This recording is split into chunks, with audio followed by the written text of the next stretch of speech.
Bienvenue à toi dans la chaîne de l'éclat de soi by S. Aujourd'hui, j'avais envie de te partager 8 astuces qui font du bien. Si tu ne me connais pas, je suis Samira, coach de vie.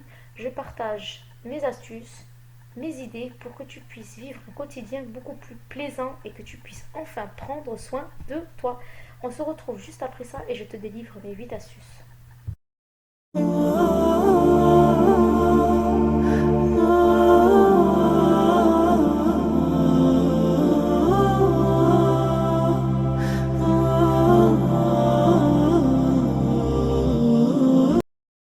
Comme le titre l'indique, je voulais te partager avec toi 8 astuces qui m'ont fait énormément de bien et que je tenais à partager avec toi.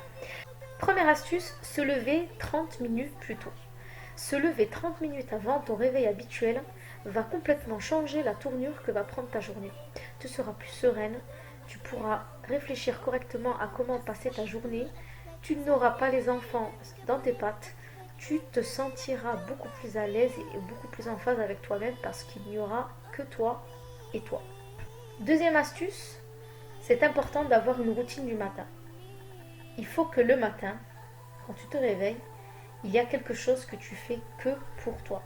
Je sais pas, est-ce que c'est mettre un masque à tes cheveux? Est-ce que c'est prendre ton café à la terrasse? Est-ce que c'est regarder un magazine avant que les enfants se lèvent? Il est important de t'instaurer une routine du matin. Même si tu devais prendre que 5 minutes réellement pour faire quelque chose, mais qui n'a. Troisième astuce que je partage avec toi, c'est de commencer par les plus grosses tâches. C'est-à-dire qu'en fait, de faire vraiment la plus grosse tâche que ta journée te demande.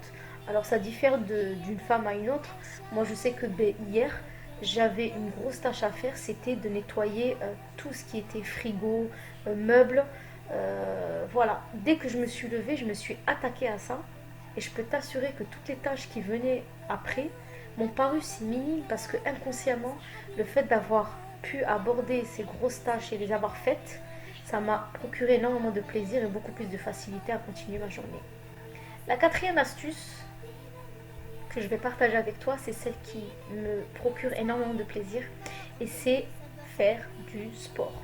Les filles, c'est important de faire du sport, c'est important de donner le droit à son corps d'être en bonne santé et pas uniquement pour le physique et pour le paraître, c'est vraiment de sentir une espèce d'énergie qui véhicule en vous et qui vous donne la force de tenir et d'aborder ces journées marathoniennes.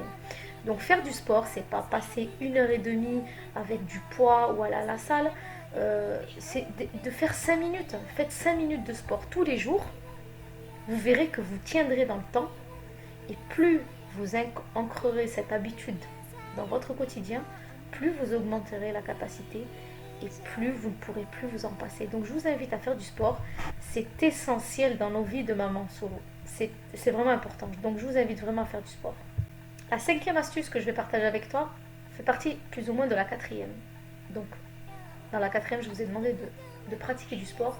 Et dans la cinquième astuce, c'est de manger sainement. On va pas se mentir, le fait de faire du sport et le fait de manger sainement, tout ça se complémentarise. Le fait de manger sainement va te procurer une espèce d'énergie, mais tu vas la sentir véhiculer dans ton corps parce que tu vas. Voilà, on va pas se mentir, quand on mange un hamburger, c'est pas la même chose que si on mangeait des protéines avec des légumes et peu de féculents.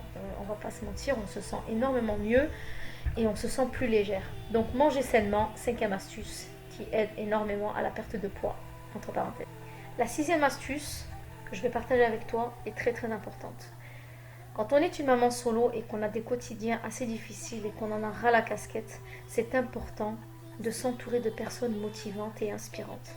Restez avec des personnes qui vous donnent des paroles, qui vous motivent, qui vous aident à vous agripper, à avoir de l'espoir dans votre quotidien.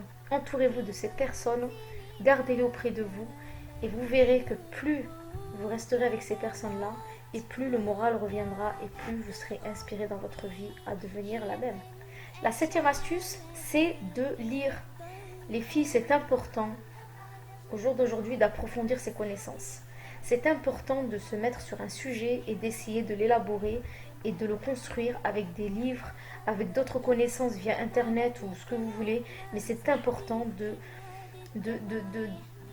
de vous abreuver de connaissances, parce que plus vous apprenez et plus vous apprendrez, plus vous en savez, plus vous voulez en savoir. Ne négligez pas ce point, c'est hyper important d'avoir de la connaissance et de lire sur des sujets, je ne sais pas moi, développement personnel, tout ce qui est sophrologie, tout ce qui est PNL. Enfin, il y a énormément de sujets au jour d'aujourd'hui qui tournent et c'est important de ne plus juste les entendre. C'est vraiment d'aller au fin fond de ces sujets qui nous plaisent évidemment. Parce que lire et apprendre, c'est parce qu'on aime à la base. Donc je vous encourage vraiment à le faire, c'est quelque chose qui m'a énormément aidé et qu'au jour d'aujourd'hui, je ne peux pas en passer tout simplement. Et la 8e astuce, la dernière, faites-vous du bien. Faites ce que vous aimez les filles. C'est important en fait en tant que maman de se donner de la valeur et d'être bienveillante envers soi-même. Personne ne vous donnera réellement ce que vous avez besoin si ce n'est vous-même. Bien sûr, Allah subhanahu wa ta'ala sait très bien ce dont vous avez besoin et pour cela il faut entreprendre des causes. Donc moi, ce que je vous encourage à faire, c'est de faire quelque chose que vous aimez. Si c'est boire un café avec une copine, si c'est faire les boutiques, si c'est faire du jardinage, si c'est se faire une petite coupe, je sais pas, mais faites-vous du bien. C'est vraiment le mot de la fin. Les filles, toutes ces mamans, je vous encourage à vraiment vous donner de la valeur et à prendre soin de vous. Prenez soin de votre personne et elle vous le rendra bien. Sur ce, j'espère que ce podcast vous aura plu. J'ai voulu vous partager avec vous les astuces qui m'ont fait du bien. Je vous dis à bientôt pour d'autres podcasts. Portez-vous bien et prenez soin de vous et de votre foi. Assalamu alaikum.